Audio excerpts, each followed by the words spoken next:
Aujourd'hui, je vous retrouve comme toujours avec beaucoup de joie et pour vous, mais aussi pour moi, je vais répondre à cette très belle question: quelle est la place du chrétien en ce monde? La réponse est facile. Il suffit de regarder le Christ en rapport avec ses contemporains, de repérer sa manière d'être et de se comporter, d'écouter son enseignement, au fond, de faire un calque de sa personne qui parle et qui agit, et de l'appliquer sur nous-mêmes en y mettant nos propres couleurs. Voilà pour l'essentiel à aller chercher dans l'Évangile.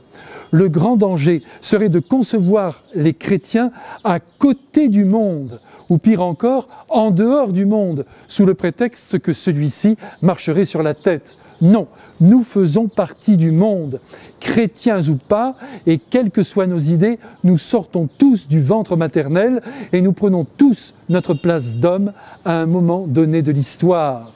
Et oui, tous nous respirons le même air, tous nous appartenons au règne humain, et en nous tous, le même appel au bonheur est inscrit, même si nous vivons selon des philosophies différentes. Il n'y a donc pas d'un côté le monde et de l'autre les fidèles du Christ.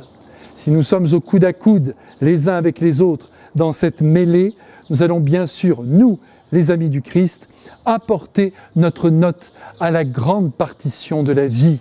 Et cette note, c'est une double croche, une double accroche à laquelle tout le monde peut s'harnacher pour ne pas perdre pied au milieu des épreuves et des coups fourrés de la vie. Cette double note, c'est évidemment celle de la foi et c'est celle de l'amour. Foi en Dieu, qui a le visage du Christ donc, le visage de la bonté excessive, qui nous promet pas moins que la vie éternelle, ce qui a l'avantage d'ouvrir un horizon infini au-delà des problématiques qui nous épuisent. La mort s'achève donc dans la vie. Elle n'a pas le dernier mot. Voilà la vérité fondamentale que le chrétien doit bombarder au milieu de ses frères humains.